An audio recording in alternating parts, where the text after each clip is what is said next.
આ તરફ એક વૃક્ષ પડેલું છે. તેનું મૂળ ઉખડી ગયું. એ આ રીતે પડી ગયું, પણ તેમ છતાં એણે પોતાની ડાળખીઓ ઉપર તરફ ફેલાવી દીધી છે અને તે ફરી ઊભું થઈ ગયું છે. સંપૂર્ણ રીતે પડી જવા છતાં પણ એ ફરી ઊભું થઈ ગયું છે. માટી જીવવા માંગે છે. માટીમાં જ પ્રાણ છે. માટીની જે જીવવાની ઈચ્છા છે એને સમજો કે વૃક્ષ બનીને ઊભી થઈ જાય છે કે જીવ બનીને, પ્રાણી બનીને ઊભી થઈ જાય છે. જ્યાં સુધી એ આ રીતે દેખાય છે તો આપણે કહીએ છીએ કે આ માટી છે. જ્યારે આમ દેખાય છે તો ચેતન છે, પણ છે તો બંને એક જ. એક વગર બીજું શક્ય જ નથી. જ્યારે એક વગર બીજું શક્ય ન હોય તો બંનેને એક જ માનવું જોઈએ. જો તમે કહો કે મૃત્યુ પછી જીવન સમાપ્ત થઈ જાય છે તો એનો એક ખૂબ જ મજેદાર જવાબ આપી શકાય છે.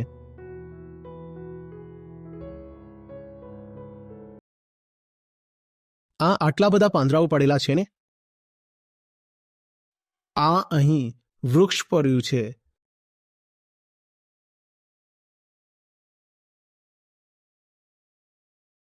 એ જ વૃક્ષ હવે જઈ રહ્યું છે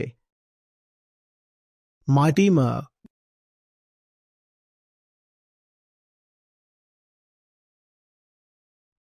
અને એ જ માટીમાંથી વૃક્ષ ફરી ઊભું થઈ રહ્યું છે. આ જુઓ, આનું મૂળ ઉખડી ગયું, આમ પડી ગયું, પરંતુ તેમ છતાં પણ તેની ડાળખીઓ ઉપર ફેલાઈ રહી છે અને તે ફરી ઊભું થઈ ગયું. સંપૂર્ણપણે પડી જવા છતાં પણ આ આમ ઊભું થઈ ગયું. માટી જીવવા માંગે છે. માટીમાં જ પ્રાણ છે. સમજી રહ્યા છો ને? માટી એટલે મટીરિયલ, જે કંઈ ભૌતિક છે એમાં જ પ્રાણ છે, જીવવા ઈચ્છે છે. એમાં કંઈ અલગથી આવ્યું નથી. જે માટીમાં છે એ જ આમાં છે અને માટીની જ જે જીવવાની ઈચ્છા છે. તે સમજો કે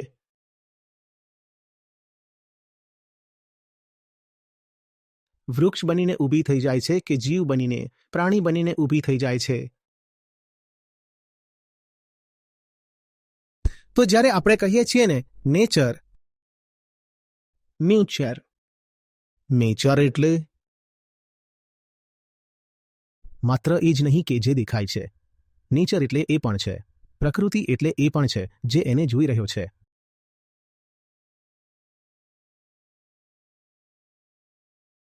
તો એને જોનાર છે અને જે દેખાઈ રહ્યું છે એ બંને એકબીજાથી અલગ છે જ નહીં. આ અને તે એક છે. અને માટીની અંદર પણ આ જેને આપણે ચેતન કહીએ છીએ, તે જેને આપણે જડ કહીએ છીએ, તે એકબીજામાં સમાયેલા છે. જ્યાં સુધી આપણને આ રીતે દેખાય છે આ માટી છે તો આપણે કહી દઈએ છીએ જડ છે. જ્યારે આપણને આમ દેખાય છે કે વૃક્ષ છે કે જીવ છે તો આપણે કહી દઈએ છીએ ચેતન છે. આમ દેખાય છે તો આપણે કહીએ છીએ કે માટી છે. આમ દેખાય છે તો આપણે કહીએ છીએ કે ચેતન છે. પણ છે તો બંને એક જ. એક વગર બીજું શક્ય જ નથી. જ્યારે એક વગર બીજું શક્ય ન હોય તો બંનેને એક જ માનવું જોઈએ. તો જેમ માટી અને વૃક્ષ અવિભાજ્ય છે, અનન્ય છે, અનસેપરેબલ છે, ઇન્ડિસ્ટિંક્ટ છે, એવી જ રીતે the shear and the scene, દૃશ્ય અને દ્રષ્ટા પણ અવિભાજ્ય છે, અનસેપરેબલ છે. એમને અલગ નથી કરી શકાતા.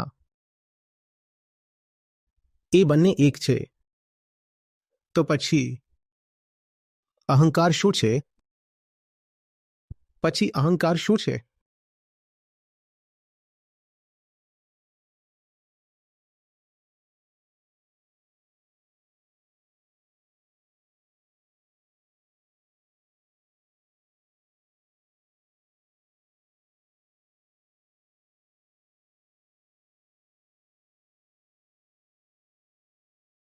અહંકાર પણ તો માટી જ છે ને?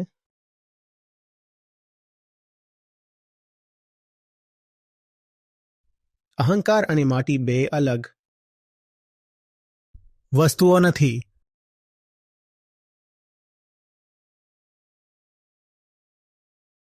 માટીમાંથી જ જે ચેતન નીકળે છે એને આપણે અહંકાર કહીએ છીએ. મારું હોવું એ આ જ છે.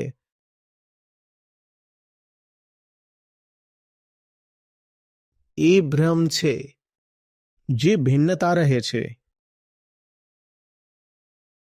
જડ અને ચેતનની કોન્શિયસ અને અનકોન્શિયસની, સેન્ટિયન્ટ અને ઇનસેન્ટિયન્ટનો જે આપણે ભેદ કરીએ છીએ ને એ બંનેનું જે આ એકત્વ છે તે સમજો છો ને? તે સમજાઈ જાય તો જિંદગી બદલાઈ જાય. કારણ કે આજ મૂળ અવિદ્યા છે. આજ સૌથી મોટું અજ્ઞાન છે. એ વિચારવું કે હું અને માટી અલગ અલગ છીએ. હું અને માટી અલગ અલગ છીએ. અસલમાં હું કહેવું ખરાબ નથી. અહંકારમાં પોતાનામાં કોઈ ખરાબી નથી. આ જે સેપરેટેડ ઈગો છે ને જે કહે છે હું અને માટી અલગ અલગ છીએ, તે હોય છે દોષ, તે હોય છે દુઃખ. જો અહંકાર કહે કે હું છું પણ માટીથી અલગ નથી, હવે બરાબર છે, હવે કોઈ સમસ્યા નથી. જો એવો અહંકાર છે જે કહી રહ્યો છે હું અને માટી અલગ અલગ નથી, તો બરાબર છે, એને જ્ઞાન કહે છે. તો જ્ઞાન એટલે શું છે? નકાર છે, નેપી નેતી છે. હું કહેતો હતો કે પહેલા અલગ છે, હવે કહું છું અલગ નથી. તો જ્ઞાન એટલે જે કંઈ હું વિચાર્યા કરતો હતો, માન્યતા રાખતો હતો, એને મેં હટાવી દીધું. અહંકાર અને માટીનો જુઓ બે રીતે સંબંધો નીકળી રહ્યા છે. આવો મા અને દીકરાનો પણ નીકળી રહ્યો છે. મા અને દીકરાનો પણ સંબંધ છે. કયા અર્થમાં મા અને દીકરાનો સંબંધ છે? કે શરીર અને ચેતના સાથે સાથે ચાલે છે. શરીર અને ચેતના સાથે સાથે ચાલે છે. એક અર્થમાં શરીર ચેતનાની માં છે ને? શરીર બનવાનું શરૂ કરે છે, પછી આપણે કહીએ છીએ કે તે ચૈતન્ય થયો. જેમ ગર્ભમાં જ્યારે બાળક રહે છે તો આપણે કહીએ છીએ કે હમણાં 2-3 મહિનાનું છે, હજુ એમાં ચેતના નથી. કહી દઈએ છીએ ભલે તે વાત ઇનેક્યુરેટ હોય. તો એ અર્થમાં શરીર ચેતનાની માં છે. તો એક આ સંબંધ થઈ ગયો માટી અને અહંકારની વચ્ચે કે શરીર ચેતનાની માં છે. અને જે બીજો સંબંધ હોય છે તે હોય છે પ્રેમીનો. સાધારણવાળો પ્રેમી, જેમ સંસારી પ્રેમી હોય છે ને, જે ભોગવવામાં લાગેલો રહે છે, એ બીજો સંબંધ હોય છે કે મારે એને ભોગવી લેવું છે. જેમ કે બાળક જ્યારે પેદા થાય છે તો શરીર એની માં છે, હે ને? બાળક જ્યારે પેદા થઈ રહ્યું હોય છે તો અહંકારની માં છે શરીર. પહેલા શરીર આવે છે, પછી અહંકાર આવે છે. પણ જ્યારે આ બાળક થોડું મોટું થઈ જાય છે તો એનો અહંકાર કહે છે મારે બીજા શરીરોને ભોગવવા છે. આ જ અહંકાર જે હમણાં દીકરો બનીને નીકળ્યો હતો શરીરનો, આ જ અહંકાર હવે કહે છે કે મારે હવે બીજા શરીરોના ભોગતા પ્રેમી થવું છે. તો શરૂઆત થાય છે કે બાળક છું પ્રકૃતિનું. પ્રકૃતિ એટલે અત્યારે જે હું છું, શરીર, જડ પદાર્થ. શરૂઆત એનાથી થાય છે કે હું બાળક છું પ્રકૃતિનો. અને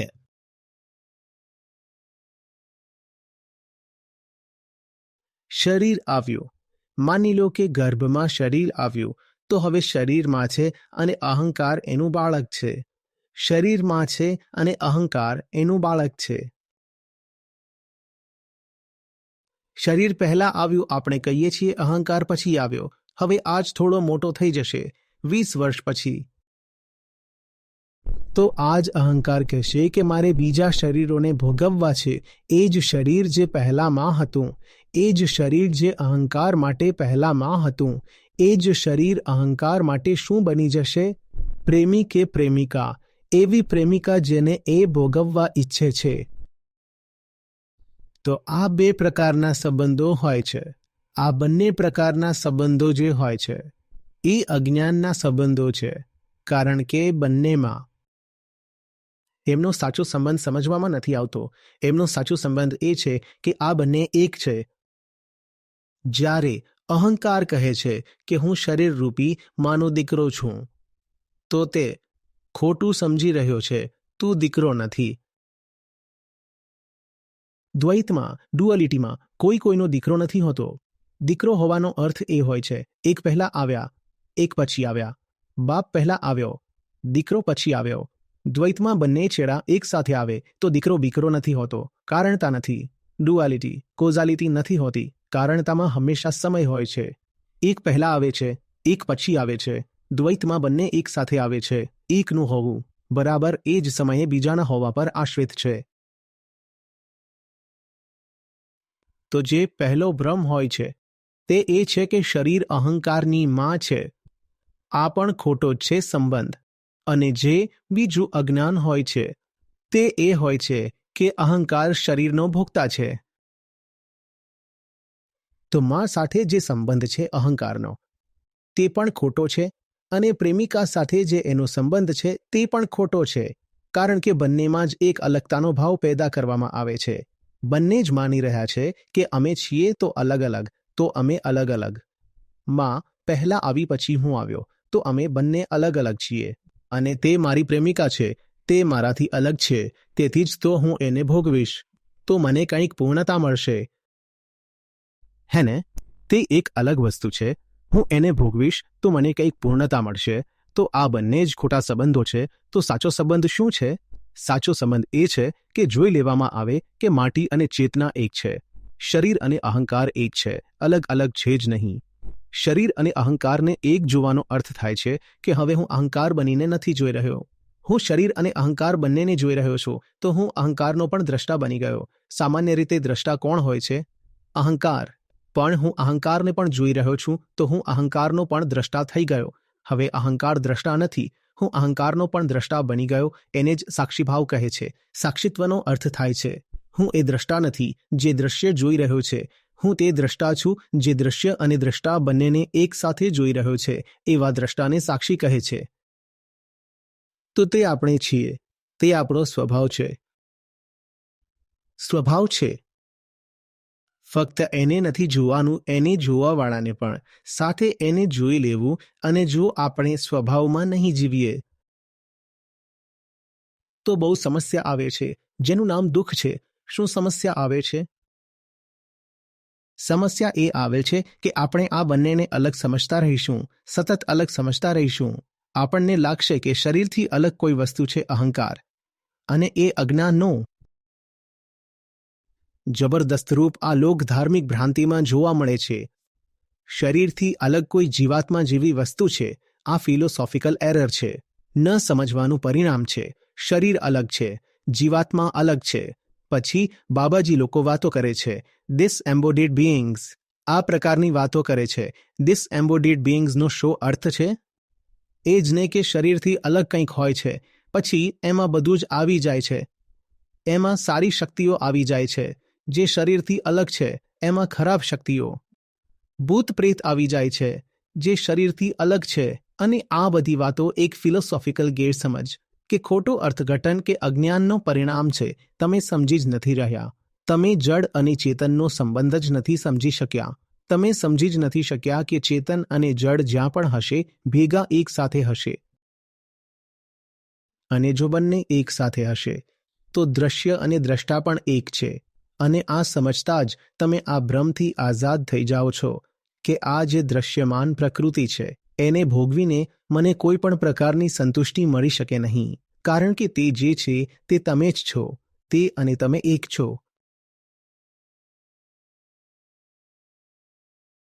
શરીર અને શરીરની અંદરથી હું બોલવાવાળો બંને અલગ અલગ નથી.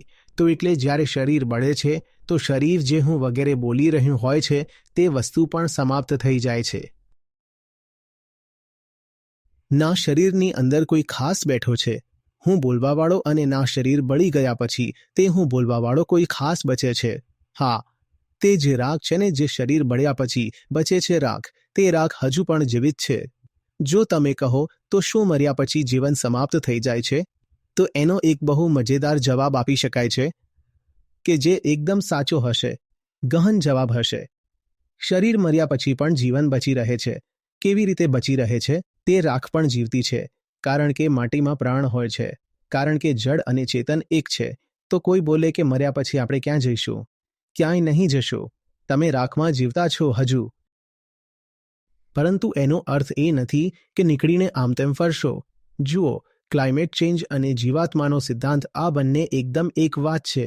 ક્લાઇમેટ ચેન્જ પણ એ કહે છે કે હું દુનિયાને ભોગવીશ તો તૃપ્તિ મળી જશે, એટલે કે હું દુનિયાથી અલગ છું. ક્લાઇમેટ ચેન્જ પણ એક રીતે જીવાત્માના સિદ્ધાંતનું જ સૌથી ખરાબ પરિણામ છે. હું અલગ છું ને દુનિયાથી, તો હું ભોગવીશ.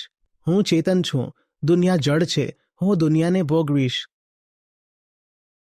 અને આ ક્લાઇમેટ ચેન્જ છે. અને આ જ વાત જીવાત્માની છે કે જીવ અલગ છે અને જીવની અંદર એક અલગથી કોઈ આત્મા વગેરે બેઠો છે. તો દુનિયાની બધી ખરાબી છે, દુનિયાના બધા જે દુઃખ છે, તે આ એક ખોટા અર્થઘટનથી આવે છે કે બોડી અને ઈગો અલગ અલગ વસ્તુ છે, કે બોડીમાં સોલ જેવું કંઈક હોય છે. આ જે સોલ છે એ જ માણસનું દુઃખ છે. આ જ ક્લાઇમેટ ચેન્જ છે, આ જ ભોગવાદ છે, આ જ હિંસા છે, આ જ આતંકવાદ છે. આ સોલ જ બધી મુસીબતોની જડ છે. અને વાસ્તવિક ધર્મ એ જ છે જે આ સોલ નામની વસ્તુને હટાવે, જે તમને પ્રકૃતિ સમજાવી દે કે પ્રકૃતિ શી વસ્તુ છે. દૃશ્ય અને દ્રષ્ટાને એક સાથે પ્રકૃતિ જાણવું છે. દૃશ્ય નથી પ્રકૃતિ. દૃશ્ય અને દ્રષ્ટા મળીને જે છે એને પ્રકૃતિ કહે છે. આ વાત જો લોકોને સમજમાં આવી જાય કે જે આપણે સોલ અને સ્પિરિટ અને જીવાત્મા બનાવ્યા છે એને જ દુનિયાની બરબાદી કરી દીધી, તો પછી તો મતલબ મજા જ આવી જશે. મુક્તિ. ચાલો, થઈ ગયું.